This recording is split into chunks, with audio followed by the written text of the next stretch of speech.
আজকে ফিরে এলাম ক্লাস 11-এর সার্কুলার মোশন যে চ্যাপ্টার শুরু করেছিলাম, যার একটা ভিডিও ক্লাস হয়েছিল, আজকে তার সেকেন্ড ক্লাস। তো গতদিন যেটা হয়েছিল একটু শুরু করছি। সার্কুলার মোশনে এইটা যদি সেন্টার আমরা ধরি, ও এটাকে ওরিয়েন্ট করে একটা বডি অ্যান্টি ক্লকওয়াইজ ঘুরছিল ইউনিফর্ম ভেলোসিটি নিয়ে, অর্থাৎ সমদ্রুতি নিয়ে। ইউনিফর্ম ভেলোসিটি বলাটা ভুল, ইউনিফর্ম স্পিড নিয়ে। তো সেক্ষেত্রে আমরা দেখেছিলাম যে বডিটা যেখানেই থাকুক না কেন সেন্টারের দিকে একটা অ্যাক্সেলারেশন কাজ করত।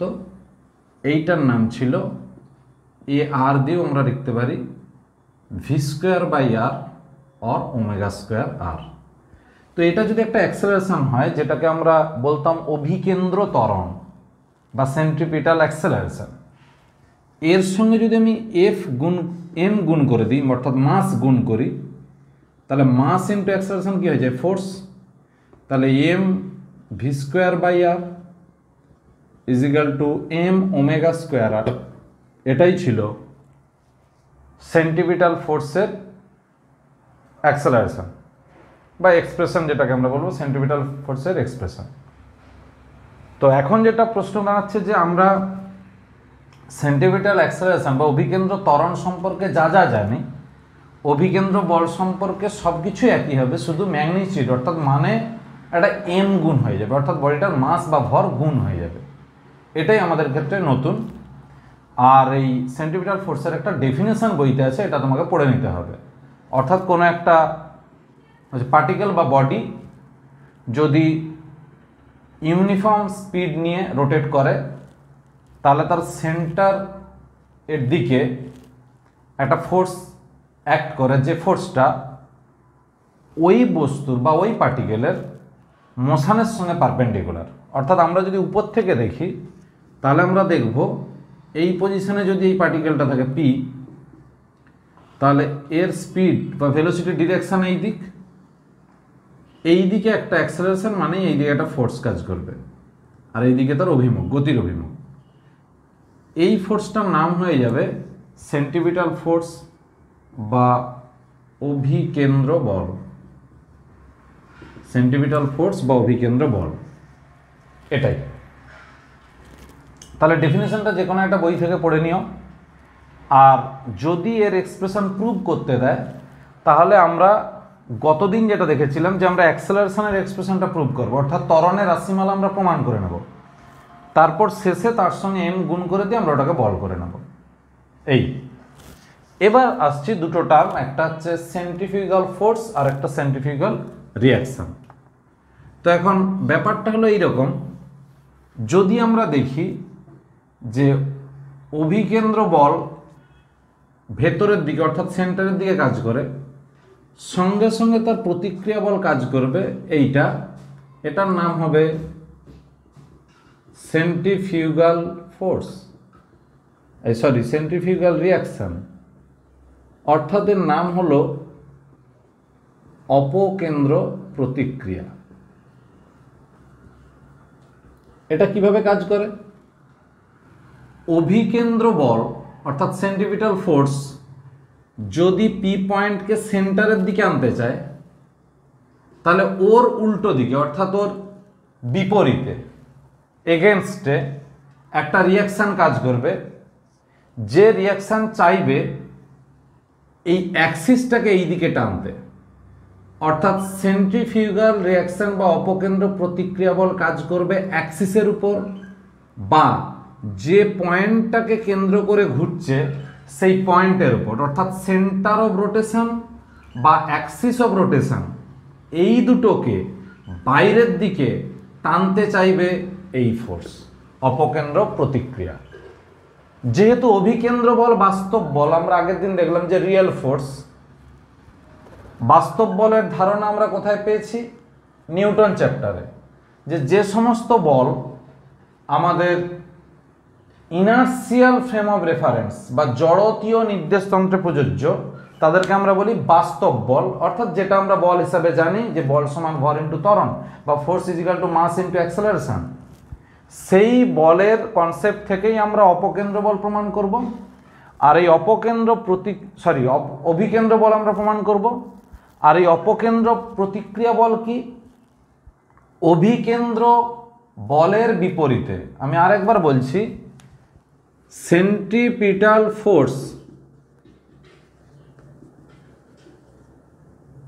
এইটা কাজ করছে ভেতরের দিক, অর্থাৎ পিও বরাবর, পি থেকে ওয়ের দিকে সেন্ট্রিপিটাল ফোর্স।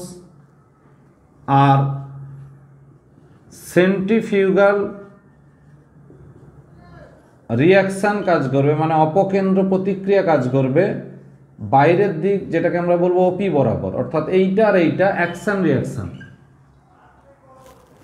একটা যদি পি পয়েন্টকে ভেতরের দিকে আনতে চায় সেটা সেন্ট্রিপিটাল ফোর্স। সেন্ট্রিফিউগাল রিয়াকশান কি করবে? অ্যাক্সিসকে বাইরের দিকে নিয়ে যেতে চায়, অর্থাৎ যেটা ফিল করে ওই অ্যাক্সিস। অর্থাৎ আমরা যদি আঙুলে সুতো বেঁধে একটা বডিকে ঘোরাতে থাকি, তাহলে আঙুলে যেটা অনুভূত হবে, মানে আঙুলটা টানা হয়ে বাইরের দিকে যেতে চায়, সেটাকেই বলবো সেন্ট্রিফিউগাল রিয়াকশান। এই দুটো ফোর্সই হলো বাস্তব বল বা রিয়াল ফোর্স। এফ সমান এম এ ইকুয়েশন দ্বারা এদেরকে এস্টাবলিশ করা যায় বা লেখা যায়। এবার যেটা আসছে, যে পার্টিকেলটা ঘুরবে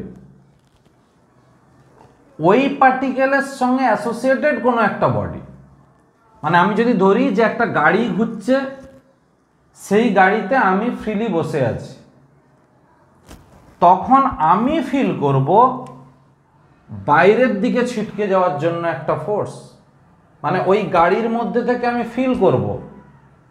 সেটাকে মেজার করা যায় না, সেটাকে অনুভব করতে হয়, মাপা যাবে না। আমি যদি কোনো বাঁক রাস্তায় যাই, তাহলে আমি ফিল করব যে আমি যেন বাইরের দিকে ছিটকে যাচ্ছি, যেটা আমরা নাগরদোলায় চড়লে বুঝতে পারি। যখন ভার্টিক্যাল যে সার্কুলার মোশন হয়, অর্থাৎ উলম্ব যে গতিটা হয়, আমরা ফিল করি যে আমরা মনে হয় বাইরের দিকে ছোঁড়া হয়ে চলে যাব। সেই কন্ডিশনটাকে বা সেই যে ফিলিং যে ফোর্স, তার নাম হবে সেন্ট্রিফিউগাল ফোর্স। তাহলে পি থেকে কিউ যদি আমরা নাম দিই, এটাকে বলবো সেন্ট্রিফিউগাল ফোর্স। এইটা বাইরের দিক, এটা ফিল করবে, অর্থাৎ এটা আমাদের হবে pseudo force.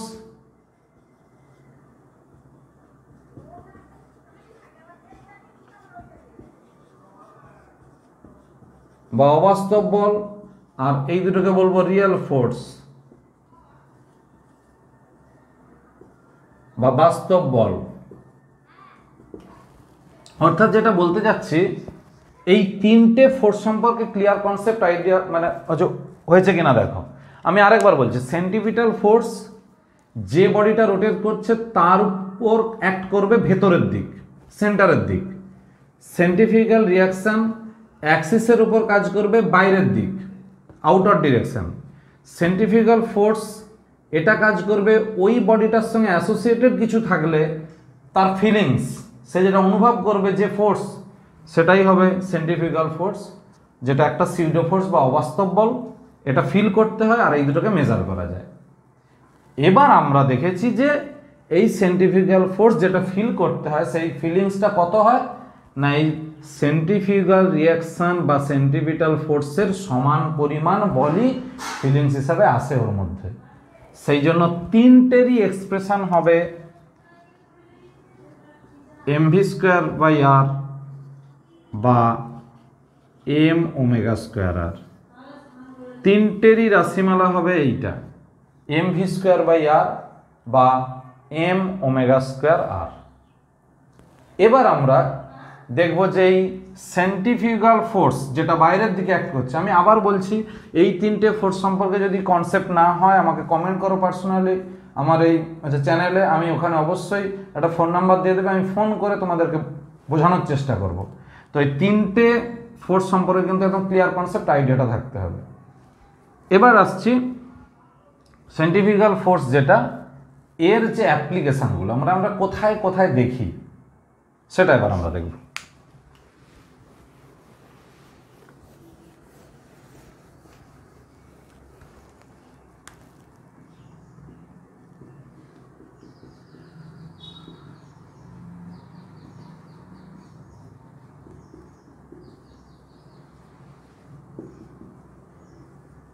Application of centrifugal force. এটা কিরকম না, বাস্তব ক্ষেত্রে দেখা যায় যে যদি আমরা একটা বালতিতে করে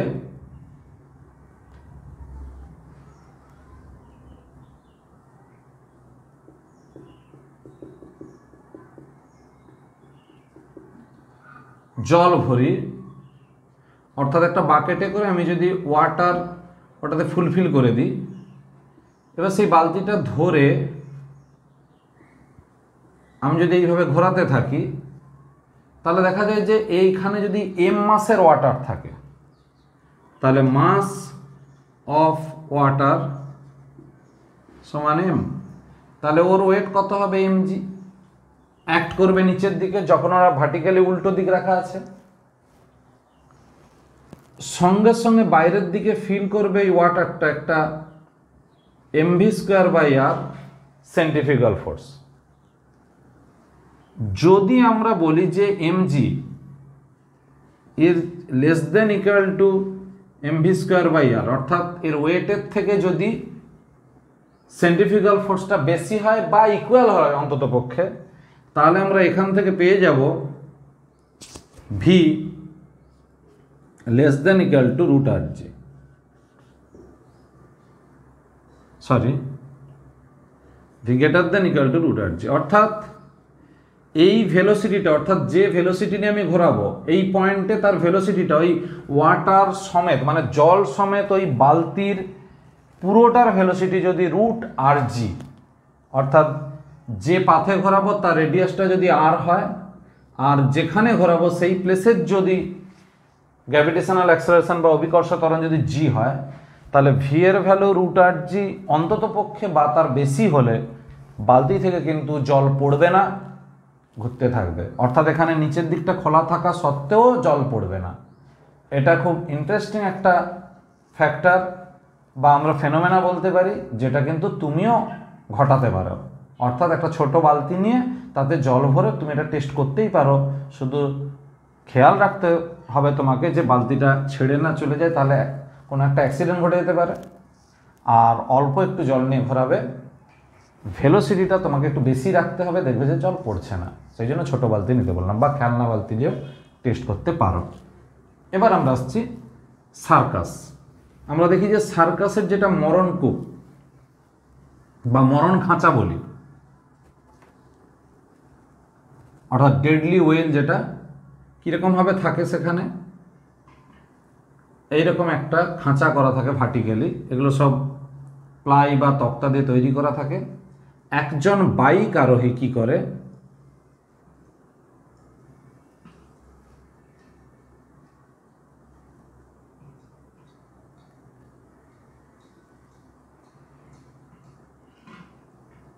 একজন বাইক আরোহী কি করবে, এইভাবে ঘুরতে থাকে। তো ওকে একটা হাই ভেলোসিটি নিয়ে ঘুরতে হয়। বাইক প্লাস ওই ম্যানের মাস ধরলাম এম, তাহলে ওয়েট কাজ করবে নিচের দিকে এমজি। যখনই ওয়েটটা এইদিকে কাজ করবে, তাহলে ওর মোশনটা এদিকে আসতে চায়, সঙ্গে সঙ্গে ওকে আটকাতে পারে কে, ফ্রিকশনাল ফোর্স এফ। এই তাহলে এই দিকে কে থাকে, আর। তাহলে রিয়াকশন ফোর্স থাকবে ওই তল থেকে বা ওই ভার্টিক্যাল প্লেন থেকে পারপেন্ডিকুলার ভেতরের দিক, আউটওয়ার্ডস কাজ করে এমভি স্কোয়ার বাই আর, যেটাকে আমরা বলছি সেন্ট্রিফিউগাল ফোর্স। এখানে যদি রেডিয়াসটা আর ধরা হয়, তাহলে আমরা জানি যে এখানে কন্ডিশন ইকুইলিব্রিয়ামে f is equal to mu r, in equilibrium মানে সাম্যাবস্থায়। অর্থাৎ ওই মোটরসাইকেল আরোহী যখন মরণ খাঁচায় বা মরণ কূপে ভার্টিক্যালি রোটেট করছে, তখন তার পড়ে না যাওয়ার শর্ত, অর্থাৎ পিছলে যাবে না, তাকে কোন ভেলোসিটি মেনটেন করতে হবে? মেনটেন করতে হবে এটাই যে ও ঘোরার সময় যেটা সেন্ট্রিফিউগাল ফোর্স দেবে ওয়ালের উপর, দেয়ালের উপর, ভার্টিক্যাল বা উলম্ব দেয়ালের উপর, সেই ফোর্সটা এমভি স্কোয়ার বাই আর, সেটাই ওর কাছে রিয়াকশান হয়ে আসবে। আর নিচের দিকে যেহেতু এমজি ওয়েট কাজ করে, তার উল্টো দিকে ফ্রিকশন কাজ করবে। আমরা জানি এফ সমান মিউ ইন্টু আর। এই ইকুয়েশনে যদি বসি দিই, এফ এর ইকুয়াল টু হচ্ছে এমজি আর mu m v square by r. এখান থেকে ভি ইকুয়াল টু বেরিয়ে আসবে √8g/μ, অর্থাৎ এটা হলো মিনিমাম ভেলোসিটি যেটা ওকে কভার করতেই হবে, অর্থাৎ √8g/μ এই ম্যাগনিটিউডের বা এই মানের যে বেগ, সেই বেগ নিয়ে ওকে অবশ্যই ঘুরতে হবে। ওই বেগের থেকে বেশি বেগ হতে পারে, কিন্তু ওর থেকে কম হলেই ওই মোটরসাইকেল আরোহী পিছলে যাবে। সেই জন্য আমরা দেখি এই খেলাতে, বিভিন্ন মেলা হলে আমরা এই খেলাটা দেখতে পাই, দেখি যে সেখানে ওই মোটরসাইকেল আরোহীকে খুব জোরে অর্থাৎ বেশি বেগ নিয়ে ঘুরতে হয়। এই এবার আসছে যেই সেন্ট্রিফিউগাল ফোর্সের আরও একটা অ্যাপ্লিকেশান হয়, যেটা হলো আর্থের শেপ। আমরা জানি যে শুরুর সময় আর্থ বা পৃথিবী আমাদের পুরোপুরি স্ফেয়ার হওয়া উচিত ছিল, শুরুর সময় হয়তো ছিল, কিন্তু কি হয়েছে, তৈরি হওয়ার পর থেকে তো রোটেট করছে নিজে নিজে, এবং ও সানের হচ্ছে চারপাশে রোটেট করছে। তো এই রোটেশনের ফলে কি হয়, ওর ওমেগাটা কনস্ট্যান্ট থাকে। ওমেগা মিনস অ্যাঙ্গুলার ভেলোসিটি, মানে পৃথিবীর কৌণিক বেগ, এটা ধ্রুবক থাকে।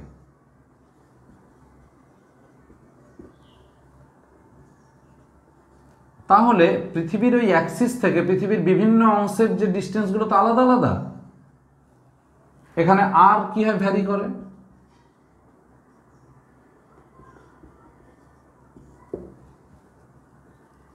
তাহলে ইন দি ইকুইটোরিয়াল রিজিয়ন, অর্থাৎ নিরক্ষরেখায়, নিরক্ষরেখা বা নিরক্ষীয় তলে বা নিরক্ষীয় অঞ্চলে কি হয়, আর ম্যাক্সিমাম। সো ওমেগা স্কোয়ার আর ম্যাক্সিমাম, অর্থাৎ সেন্ট্রিফিউগাল ফোর্স ইজ ম্যাক্সিমাম। তাহলে এই জায়গাটার মানে এই যে রিজিয়ন, অর্থাৎ ইকুইটোরিয়াল রিজিয়ন বা নিরক্ষীয় অঞ্চলের সেন্ট্রিফিউগাল ফোর্স মানে অপকেন্দ্র বল খুব বেশি হয়, ফলে ওই অঞ্চলের পার্টিকেলগুলো বাইরের দিকে চলে যেতে চায়। ফলে কি হচ্ছে, শেপটা খানিকটা নিরক্ষীয় অঞ্চল বা ইকুইটোরিয়াল রিজিয়নটা স্ফীত হয়ে যায়, অর্থাৎ ফুলে যায়, আর উপর নিচটা একটু চাপা হয়ে যায়, কারণ এখান থেকেই সাবস্টেন্স বা উপাদানগুলো এসে এই জায়গাটা স্ফীত করে। অর্থাৎ আমার নিরক্ষীয় অঞ্চলটা রেডিয়াস বেশি হয় ভার্টিক্যাল, বা আমি যদি বলি যে পোলার রেডিয়াসের থেকে, ফলে এটা আর পুরোপুরি স্ফেয়ার না হয়ে কিছুটা ওভাল শেপ হয়। এগুলো ব্যাখ্যা, অর্থাৎ আমরা যেটা দেখলাম যে সেন্ট্রিফিউগাল ফোর্সের কিছু যে অ্যাপ্লিকেশন বা ব্যবহারিক ক্ষেত্রে আমরা দেখলাম যে এমন কিছু ঘটনা আমরা লক্ষ্য করি যে ঘটনাগুলো হয়তো অপকেন্দ্র বলের জন্যই হয়। তার আমরা 3টে উদাহরণ দেখলাম। এগুলো আমাদের আসে, প্রুফ আকারেও আসতে পারে, অঙ্ক আকারেও আসতে পারে, অথবা একটা কনসেপ্ট রাখতে হবে যে কোন ক্ষেত্রে কি হচ্ছে। যেমন আমরা বালতি জল ভরার ক্ষেত্রেও দেখলাম যে একটা জলপূর্ণ বালতির একটা নির্দিষ্ট বেগ তোমাকে বজায় রাখতেই হবে যদি উলম্বভাবে ঘোরানোর সময় জল না ফেলতে চাও। আমরা দেখলাম যে সার্কাসের ক্ষেত্রে মরণকূপ বা মরণ খাঁচাতে মোটরসাইকেল আরোহী বা যে কোনো গাড়ির মানে মোটর আরোহী তাকে একটা নির্দিষ্ট বেগ নিয়ে উলম্ব তলে ঘুরতে হবে, সেই বেগের থেকে কম হলেই ও পিছলে নিচে পড়ে যাবে, সেই বেগটা ওকে বজায় রাখতেই হবে। আর এখানে দেখলাম যে পৃথিবী সৃষ্টির পর কিভাবে ওভাল শেপ নিল, অর্থাৎ তার নিরক্ষীয় অঞ্চলের ব্যাস বা ব্যাসার্ধের মান মেরু অঞ্চলের ব্যাস বা ব্যাসার্ধের থেকে কিভাবে বেশি এলো। তো আমরা এই ব্যাখ্যাগুলো একটু জেনে রাখবো। এবার আমরা আসছি আরও ব্যাখ্যা, যেটা হচ্ছে ওই অপকেন্দ্র বলেরই প্রয়োগ সাইকেল আরোহী বাঁকযুক্ত রাস্তায়, অর্থাৎ অনুভূমিক রাস্তা কিন্তু সোজা পথ নয়, বাঁক আছে। বাঁক আছে মানেই কিন্তু বৃত্তাকার পথ থাকবে, সেই বৃত্তাকার পথে আমি দেখব।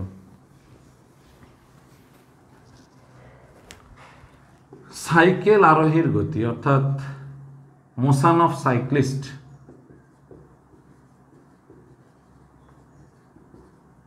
সাইকেল আরোহীর গতি যা বাইকের আরোহীর গতিও তাই হবে, একই থিওরি হবে, যেহেতু সবাই ওরা দু জায়গায়। তো আমি ধরে নিচ্ছি এইরকম আমাদের আঁকা বাঁকা রাস্তা, এরকম একটা আঁকা বাঁকা রাস্তা। তো আমি বলছি জাস্ট এই যে বাঁকটা, এই বাঁকটা কিন্তু কোনো একটা সার্কেলের অংশ, এই বাঁকটাও কিন্তু কোনো একটা সার্কেলের অংশ। অর্থাৎ বাঁক যে কোনো একটা বৃত্তচাপ হবে বা কোনো একটা বৃত্তাকার পথের অংশ হবেই। তাহলে সেই বৃত্তাকার পথের ক্ষেত্রে কি হয় আমরা এবার দেখব।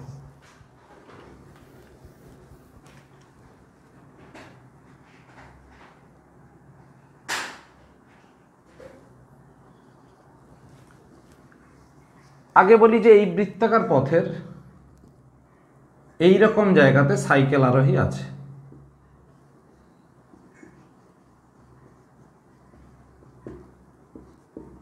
যে কোনো একটা মুহূর্তে সাইক্লিস্ট এখানে সিচুয়েটেড, মানে অবস্থান করছে। এইটা তার সেন্টার। তাহলে আমি ধরে নিচ্ছি ওই অংশটার বক্রতা ব্যাসার্ধ, আমি এটাকে ব্যাসার্ধ বলছি না কারণ এটা তো পুরোপুরি বৃত্ত নয়, বাঁক আছে একটা, সেই জন্য এটার নাম হবে বক্রতা ব্যাসার্ধ। অর্থাৎ এই আর হলো বাঁকা পথের বক্রতা ব্যাসার্ধ। এই আর ব্যাসার্ধের বৃত্তপথে ঘুরছে। তো এখন প্রশ্নটা উঠল যে রাস্তা অনুভূমিক অর্থাৎ সমতল, অনুভূমিক সমতল, যদি রাস্তা সোজা হয় তখন আরোহী বা সাইকেল আরোহী এমনভাবে যাতায়াত করে যাতে তার ঘর্ষণ বল আর প্রযুক্ত বলের ব্যালেন্সের মারফত বা ওই চাকার ঘূর্ণনের জন্য আবর্ত ঘর্ষণ যেটা আছে এদের দ্বারাই কিন্তু তার গতিটা ঠিকঠাক হয়। কিন্তু যখন বাঁকপথ চলে আসছে অর্থাৎ একটা কার্ভ পাথ চলে আসছে তখন সেখানে এক্সট্রা একটা ফোর্সের রিকোয়ারমেন্টস হয়, অর্থাৎ প্রয়োজন হয়। সেই ফোর্সটার নাম হলো আমরা জানি অভিকেন্দ্র বল। তাহলে এই অভিকেন্দ্র বল কোথা থেকে আসবে? অভিকেন্দ্র বল আসতে গেলে আমরা সমতলে সোজা রাস্তায় যে প্রতিক্রিয়া বল ঘর্ষণ দিত সেই প্রতিক্রিয়া বলেরই আরেকটা পার্ট এই অভিকেন্দ্র বল দেবে।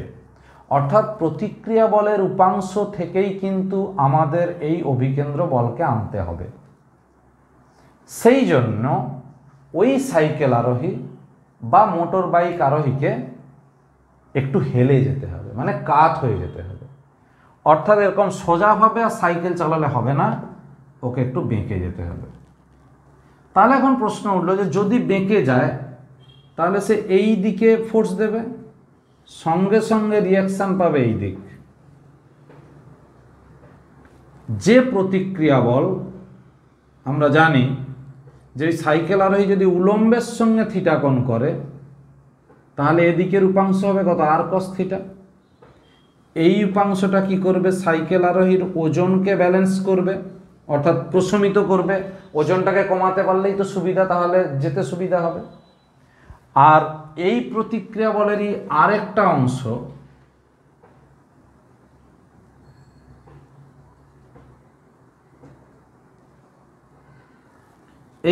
এই প্রতিক্রিয়া বলেরই আরেকটা অংশ যার নাম আর সাইন থিটা, এ কি করবে, অভিকেন্দ্র বলের যোগান দেবে। অর্থাৎ দুটো কম্পোনেন্ট দুভাবে কাজ করছে। আমি আবারও বলছি, যেটা অনুভূমিক উপাংশ যেটা সেন্টারের দিকে কাজ করবে সেটা অভিকেন্দ্র বলের যোগান দেবে, আর একটা ওর ওজনকে প্রশমিত করবে, অর্থাৎ ক্যান্সেল করবে। আমরা যদি ভাষা দেখি তাহলে আমরা এভাবেই দেখব, বইতে লেখা থাকবে যে আর সাইন থিটা মানে একটা উপাংশ অভিকেন্দ্র বলের যোগান দেয় বা সরবরাহ করে, অপর একটি উপাংশ ওজনকে প্রশমিত করে, মানে একটার বেলা প্রশমিত একটার বেলা যোগান। তাহলে এই থিওরি অনুযায়ী আমরা লিখতেই পারি r sine theta is equal to mv square by r cos theta is equal to mg। এখন প্রশ্ন আসছে যে এই দুটো ইকুয়েশন থেকে আমি যদি একটাকে একটা দিয়ে ভাগ করে দিই তাহলে আর আর কেটে যাবে, tan theta is equal to v square by R g হবে, যেখান থেকে পাবো theta is equal to tan inverse v square by R g. অর্থাৎ সাইকেল আরোহীকে কত কোণে বাঁকতে হবে, সেই হিসাবটা আমরা পেয়ে যাব। এবং এখান থেকে আমাদের আরও কনসেপ্ট আসবে যে যদি ভি এর মান আমরা খুব বাড়াই, মানে বেশি স্পিডে বাঁকতে চাই, তাহলে আমাকে বেশি কোণে বেঁকে যেতে হবে উলম্বের সঙ্গে। এই থিটাটা এখানে খেয়াল করতে হবে, উলম্বের সঙ্গে কোণ, অর্থাৎ ভার্টিক্যালের সঙ্গে রিয়াকশন ফোর্সের অ্যাঙ্গেল। যদি আমাকে কোশ্চেনে বলে দেয় যে হরাইজন্টালের সঙ্গে, তখন এই কম্পোনেন্ট দুটো উল্টে যাবে, এটা কস এটা সাইন হয়ে যাবে, সেটা অন্য ব্যাপার। তো জেনারেলি ভার্টিক্যালের সঙ্গেই বলে, আমাকে কিন্তু কোশ্চেনটা ভালো করে পড়তে হবে। যদি ভার্টিক্যালের সঙ্গেই থিটা কোণ বলে, তবেই হবে tan theta is equal to v square by R g, নাহলে এটা উল্টে যাবে। বোঝা গেল? তাহলে এই কোণে বেঁকে যেতে হবে এই ভেলোসিটির জন্য বা এই বেগের জন্য। এখান থেকে আমরা আরেকটা সম্পর্ক পেতে পারি, v is equal to root over r g tan theta, অর্থাৎ এই বেগে আমি ঘুরতে পারি বা সব থেকে বেশি আমি এই বেগ নিয়েই চালাতে পারি। এর থেকে যদি বেশি বেগে আমি চালাতে চাই এই কোণে, তাহলে আমি উল্টে যাব, অর্থাৎ উল্টে পড়ব। অর্থাৎ যে ড্রাইভার বা যে সাইকেল আরোহী, সে যদি এই ব্যাসার্ধের বৃত্তপথে এই থিটা কোণেই ঘুরতে চায়, তাহলে ওকে সর্বোচ্চ বেগ নিতে হবে root r g tan theta. এটা অঙ্কের জন্য খুব ইম্পর্ট্যান্ট ফর্মুলা, উল্টে না যাওয়ার শর্ত, এটা কন্ডিশন ফর নো টপলিং যেটাকে আমরা বলি, অর্থাৎ উল্টে যাবে না, এর জন্যই কন্ডিশন। এবার আসছি যে উল্টে গেল না, ঠিক আছে, চাকাটা তো পিছলে যেতে পারে, পিছলে গেলে তো বাইরের দিকে পড়ে যেতে পারে, সেই জন্য পিছলে না পড়ার শর্ত হলো এইটা। পিছলে যদি না পড়তে হয়, তাহলে ঘর্ষণ বল কত বা ফ্রিকশনাল ফোর্স আমরা জানি মিউ এমজি। তাহলে মিউ এমজি, এই ঘর্ষণ বলটাই যদি ওকে যোগান দিয়ে দেয় অভিকেন্দ্র বল, তাহলে আর এক্সট্রা কোনো ফোর্স থাকবে না ওকে নিয়ে যাওয়ার জন্য। এখান থেকে পাবো v is equal to root over mu r g, এটাই হলো ভি ম্যাক্স। অর্থাৎ উল্টে না পড়ার শর্ত এটা, এটা হচ্ছে পিছলে না পড়ার শর্ত। এটা আমি লিখে দিলাম ফর নো স্কিডিং, অর্থাৎ পিছলে না পড়ার শর্ত, এটাকে বলছি ফর নো টপলিং, অর্থাৎ উল্টে না পড়ার শর্ত। দুটো কেস হয়, একটা উল্টে যেতে পারে, একটা পিছলে যেতে পারে, স্লিপ খেতে পারে। এটা হচ্ছে উল্টে না পড়ার শর্ত।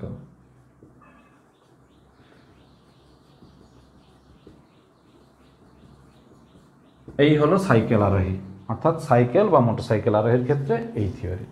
এবার বই থেকে পড়বে, অসুবিধা হলে অবশ্যই আমার কমেন্ট বক্সে যোগাযোগ করবে।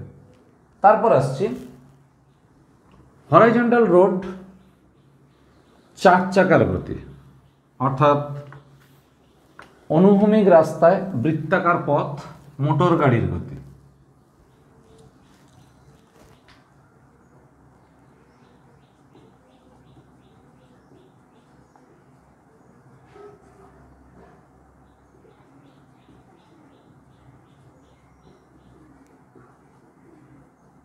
একদম সিম্পল ভাবে ভাববে,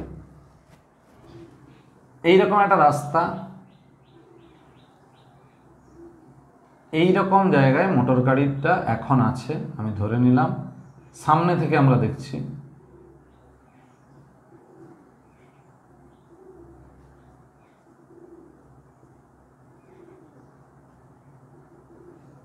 অর্থাৎ এই দিক থেকে এই দিকে আসবে,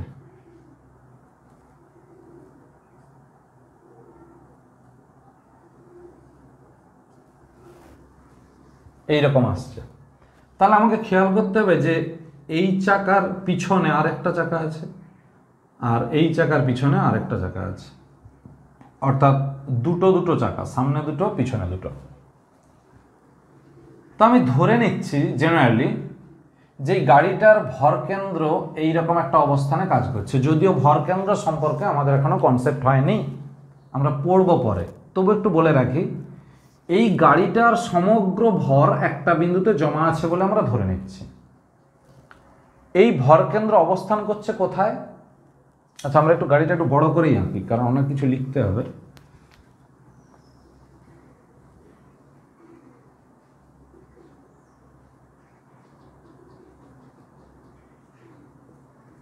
জাস্ট রেখাচিত্রটা আঁকছি বোঝানোর জন্য।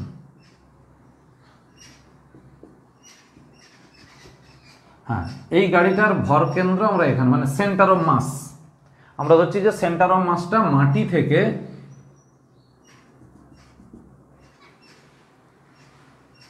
এইচ হাইট উঁচুতে আছে, এইচ অর্থাৎ ভর কেন্দ্রের উচ্চতা মাটি থেকে এইচ, এবং এই গাড়ির ওয়েট কাজ করে এই দুটো চাকা দিয়ে অথবা এই দুটো চাকা দিয়ে। এই দুটো চাকা একই লাইনে আছে সেই জন্য আমি একটা লাইন ধরলাম, এই দুটো চাকা একই লাইনে আছে একটা লাইন ধরলাম।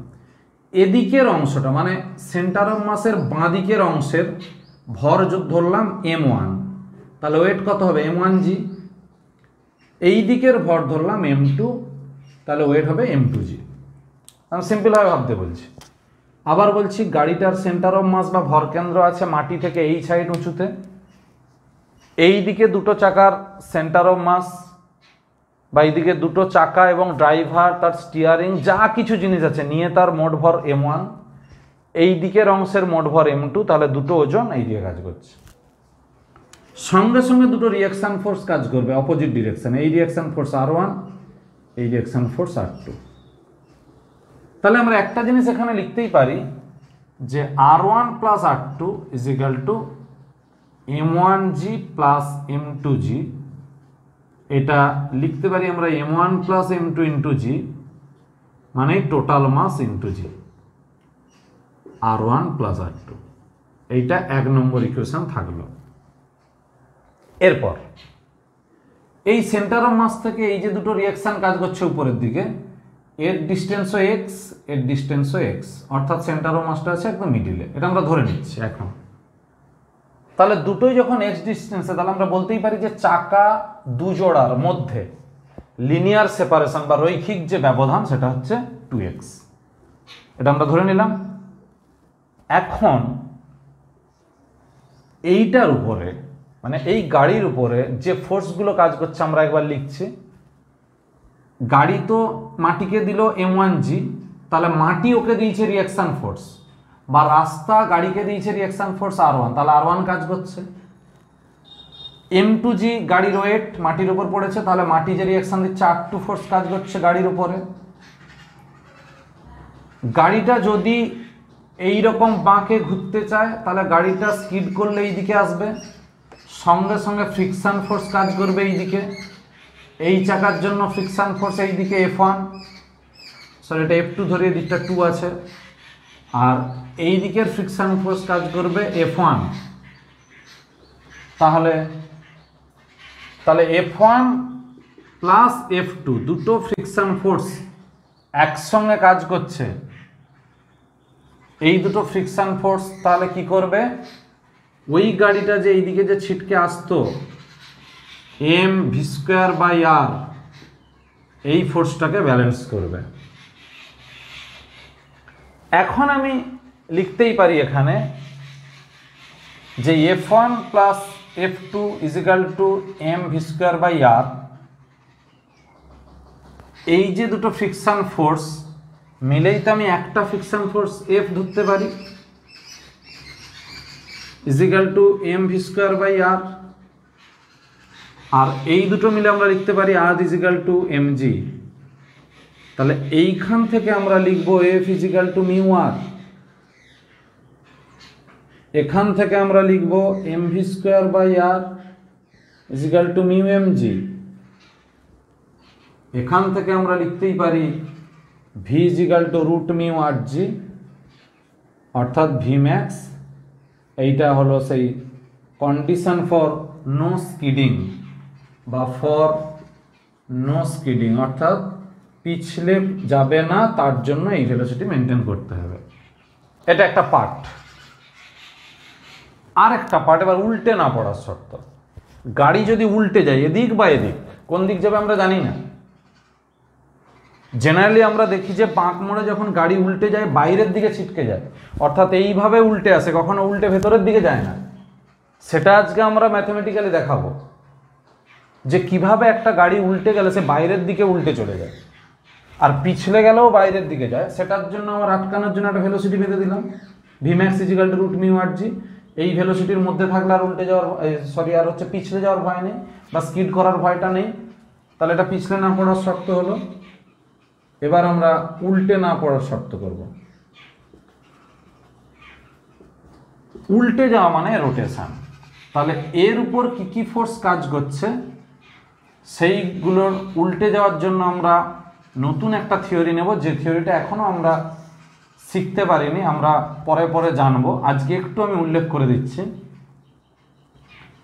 এই গাড়ির ওপর যতগুলো ফোর্স কাজ করছে মানে F1 F2 R1 R2, এই চারটে ফোর্সের জন্য টোটাল মোমেন্ট অফ ফোর্স মানে বলের ভ্রামক, বলের ভ্রামক আমি এখনো কোনো ক্লাসে আলোচনা করিনি, আমরা পরবর্তী ক্লাসে করব। সেই বলের ভ্রামক, যেটাকে ইংরেজিতে বলবো মোমেন্ট অফ ফোর্স, 0 হতে হবে। এবং সেটা অবশ্যই আমার সিম্বল দেখে, অর্থাৎ সাইন দেখে, পজিটিভ না নেগেটিভ। আমি বোঝাচ্ছি একটু, দেখো।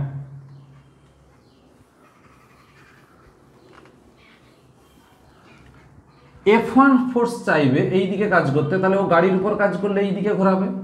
এই যে এই দিকটা গাড়ি আছে, তাহলে F1 ফোর্স হচ্ছে অ্যান্টি ক্লকওয়াইজ ঘোরাতে চায় গাড়িকে, সেই জন্য F1। তাহলে F1 এই লাইনে কাজ করছে। এই মোমেন্ট অফ ফোর্স মানে হলো সেন্টার অফ মাস থেকে ডিস্টেন্স মানে পারপেন্ডিকুলার ডিস্টেন্স ইনটু ফোর্স। তাহলে F1 ইনটু H, F1টা এইদিকে কাজ করছে বা F2টাও এইদিকে কাজ করছে, দুজনেই একে অ্যান্টি ক্লকওয়াইজ ঘোরাতে চায়। আর জি পয়েন্ট থেকে ওদের পারপেন্ডিকুলার ডিস্টেন্স হলো H।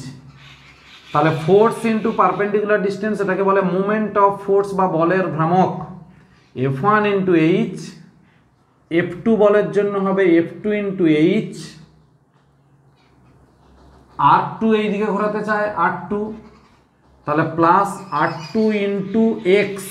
কেন X না, R2 এইখান থেকে লম্ব দূরত্ব কত X, আর R1 ঘোরাতে চাই এইদিকে, এইরকম ঘোরাতে চাই R1 গাড়ির উপর দিয়ে, তাহলে plus minus R1 into X। আরেকবার বলছি কেন প্লাস মাইনাস হলো। F1 এর ডিরেকশন এই দিকে হতে চায় অ্যান্টি ক্লকওয়াইজ, F2 ডিরেকশন এই দিকে হতে চায় অ্যান্টি ক্লকওয়াইজ, R2 ডিরেকশন এই দিকে হতে চায় অ্যান্টি ক্লকওয়াইজ, তিনটে পজিটিভ। R1 এর ডিরেকশন এই দিকে হতে চায়, কারণ R1 তো এদিকে আসবে না, এদিকে তো গাড়ি নেই, গাড়ির বডিটাতে এই দিকে। তাহলে R1 যদি গাড়ির উপর দিয়ে কাজ করে তাহলে ওই দিকে ক্লকওয়াইজ, সেই জন্য এটা মাইনাস। এই টোটালটা হবে 0। এখান থেকে আমরা পাচ্ছি যেটা R2 minus R1 into X equal to minus F1 plus F2 into H। এটা হিসাব করলে হবে minus mv square by R into H। আমরা একটু আগে লিখেছিলাম ইকুয়েশন। তাহলে এটাকে যদি R2 মাইনাস R1 বলি, X চলে গেল নিচে,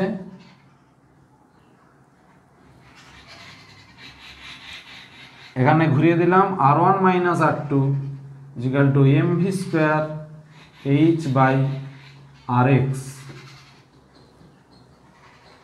তাহলে R1 মাইনাস R2, এটাকে এখন একটা নাম দিয়ে দিলাম 3 নম্বর ইকুয়েশন। ফ্রম 1 and 3 এই দুটো যদি যোগ করে দিই তাহলে R2 কেটে যাবে, তাহলে R1 পাবো mv square H by Rx plus mg। R2 equal to পাবো mv স্কোয়ার H বাই, বিয়োগ করে দিলে mg minus, sorry mg minus mv square H by Rx। এই দুটো দেখে আমরা পরিষ্কার বুঝতে পারছি যে যেহেতু এই গাড়িটার একটা মাস আছে, মাস তো কখনো 0 হতে পারে না, তাহলে R1 কখনো 0 হওয়া সম্ভব নয়। 0 হতে পারে কি R2। R2 কখন 0 হবে, যদি এর ওয়েট এই ভ্যালুটার সঙ্গে সমান হয়, অর্থাৎ mg আর এটা যদি সমান হয়ে যায় তবেই এটা 0 হতে পারে। তার মানে আমরা একটা জিনিস ক্লিয়ার করতে পারছি যে R1 কখনো 0 হতে পারবে না। তাহলে R1 যদি 0 না হয় তাহলে আমাকে বুঝতে হবে যে এইখানের চাকা মাটি ছেড়ে উঠছে না। R2 0 হতে পারে এই কন্ডিশনে, তাহলে কন্ডিশনটা কি,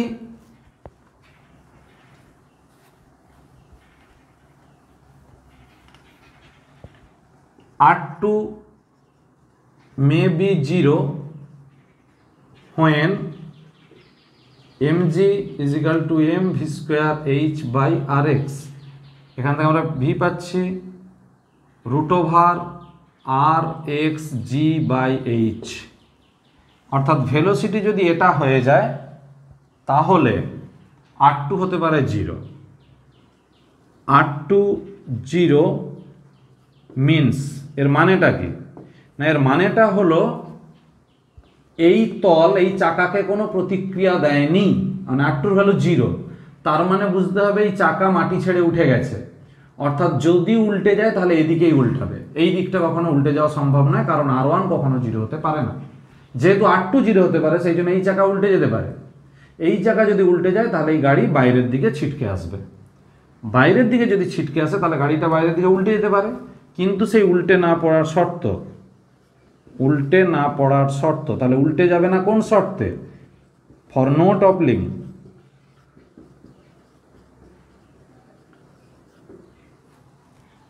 Vmax is equal to root over x r g by h. এই ভেলোসিটি নিয়ে যদি চলে তাহলে কিন্তু উল্টে যাবে না। তাহলে এতক্ষণ আমরা দেখলাম কি, যে হরাইজন্টাল রোডে সাইক্লিস্ট বা মোটরসাইক্লিস্ট এবং দেখলাম চার চাকা উল্টে পড়বে না এবং পিছলে যাবে না এই কন্ডিশনে। অর্থাৎ এই যে কন্ডিশনগুলোতে এই ভেলোসিটির ভ্যালুগুলো খুব কম হয়।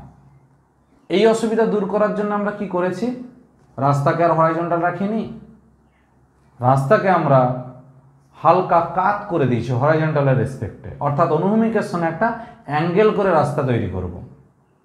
এই রাস্তা তৈরির প্রসেসকে আমরা বলবো ব্যাংকিং। এটা তোমাদের বইতে আছে, দেখবে ব্যাংকিং অফ রোড। অর্থাৎ কোনো একটা রাস্তা আমরা অনুভূমিকভাবে না রেখে অনুভূমিকের সঙ্গে একটা সার্টেন একটা অল্প অ্যাঙ্গেল করে, মানে খুব কম একটা কোণ করে আমরা রাখবো। সেক্ষেত্রে কি হয়, এই ভেলোসিটির ভ্যালুগুলো একটু হলেও বেড়ে যায়। এবং তারও ক্ষেত্রে আবার ওই ভেলোসিটির ম্যাক্সিমাম লিমিটও থাকবে। যেগুলো আমরা দেখি বাঁক মোড়ে, একটু খেয়াল করবে যে কোনো বাঁক রাস্তাতে যেগুলো ফ্লাইওভার বা কিছু থাকে, দেখবে যে রাস্তা কিছুটা ঢালু হয়ে আছে, ভেতরের দিকটা ঢালু, উপরের দিকটা উঁচু। অর্থাৎ আমরা এবার যেটা দেখব ব্যাংকিং অফ রোড।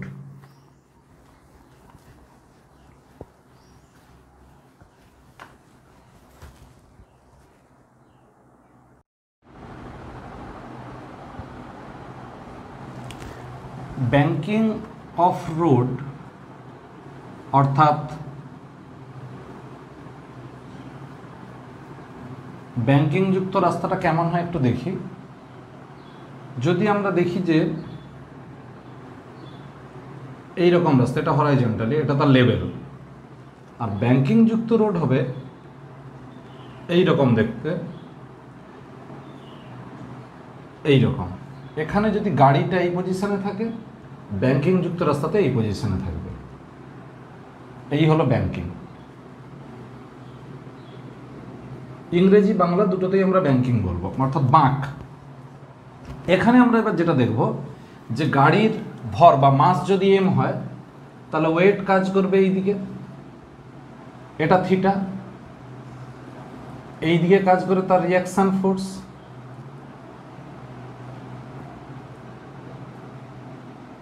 তাহলে এই দিকে কাজ করবে রিঅ্যাকশন ফোর্সের কম্পোনেন্ট বা উপাংশ আর কস থিটা, আর এই দিকে কাজ করবে আর সাইন থিটা। তাহলে আর সাইন থিটা ফোর্সটাই এমভি স্কোয়ার বাই আর, অর্থাৎ সেন্ট্রিফিউগাল বা অপকেন্দ্র বলকে প্রশমিত করে। তাহলে আমরা লিখতেই পারবো r sine theta is equal to m v square by r, এটা 1 নম্বর ইকুয়েশন। আর r cos theta is equal to m g. অর্থাৎ আমরা ভাষাটা মুখে যেটা বললাম ওটাই লিখবো, আর ম্যাথমেটিক্স হবে এটাই, ছবি এঁকে শুধু আমরা লিখবো সাম্যাবস্থায়, ইনইকুইলিব্রিয়াম। ফোর্সগুলো সমান হয়ে গেল, 1কে 2 দিয়ে ভাগ করলে হয় tan theta is equal to v square by R g. এখানে থিটাটা হলো ব্যাংকিং অ্যাঙ্গেল বা ব্যাংকিং কোণ। আগে থিটাটা ছিল সাইক্লিস্ট বা মোটর সাইক্লিস্টের ভার্টিক্যালের সঙ্গে যে অ্যাঙ্গেল, এটাকে বলবো ব্যাংকিং অ্যাঙ্গেল বা ব্যাংকিং কোণ। Tan theta is equal to v square by 4 v square by R g, এটাই হলো ফর্মুলা। তাহলে এখান থেকে আমরা সেই একই concept, v max is equal to root over r g tan theta. কারণ বলছে এই ভেলোসিটি নিয়ে যদি চলি ম্যাক্সিমাম, তাহলে আমার গাড়িটা সেফ তারপরে যদি আমরা এর থেকে বেশি নিই তাহলে কিন্তু গাড়িটা উল্টে যেতে পারে, অর্থাৎ টপলিং হয়ে যেতে পারে। এই হলো আমাদের এখানকার থিওরি। এবার বলছে যে এই ট্যান থিটা আমরা যদি এরকম ধরে নিই যে একটা লেভেলের থেকে আরেকটা লেভেল এইচ হাইট উঁচুতে, আর ওটা রাস্তাটা চওড়া হচ্ছে এক্স, তাহলে এটা থিটা, তাহলে ট্যান থিটার জায়গায় বসলো এইচ বাই এক্স। এই h by x is equal to v square by আর জি। এখান থেকে ভি পেয়ে যাবো কত, root over h r g by x. এটা একটা ফর্মুলা হয়ে গেল এখান থেকে ভি ম্যাক্স। এই এবার আমরা আসছি ব্যাংকিং যুক্ত রাস্তাতে স্কিড না করার কন্ডিশন, অর্থাৎ পিছলে যাবে না। তাহলে পিছলে না গেলেই কি হবে, তাহলে অবশ্যই একটা ফ্রিকশন ফোর্স কাজ করবে, এই ছবিতে দেখাচ্ছি। তাহলে কন্ডিশন ফর নো স্কিডিং,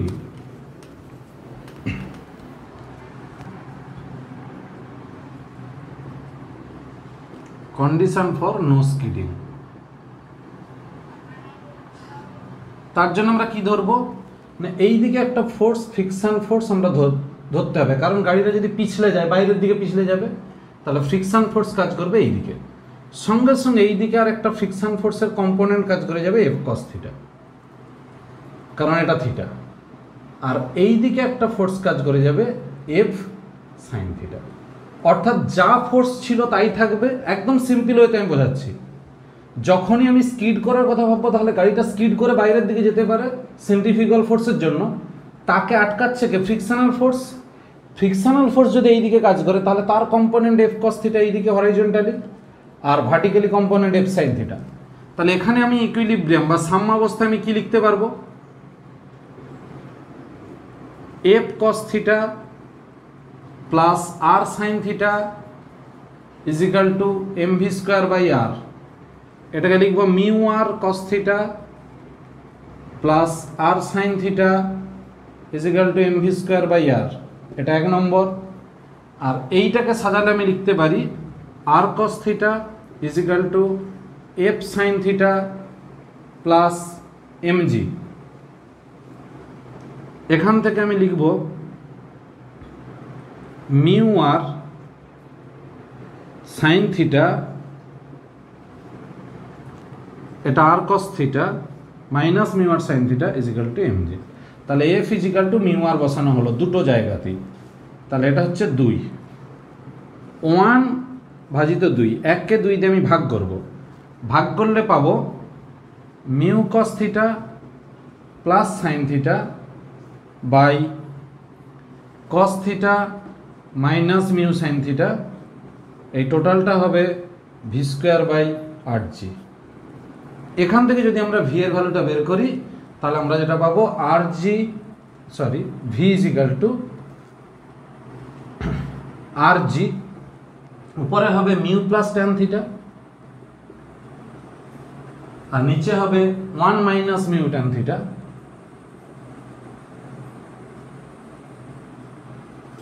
এটার হাফ অর্থাৎ রুট পুরোটার। এই ফর্মুলাটাকে আমরা বলবো, এটাই হলো ভি ম্যাক্স, এটাই হলো কন্ডিশন ফর নো স্কিডিং, অর্থাৎ পিছলে যাবে না, পিছলে না যাওয়ার শর্ত।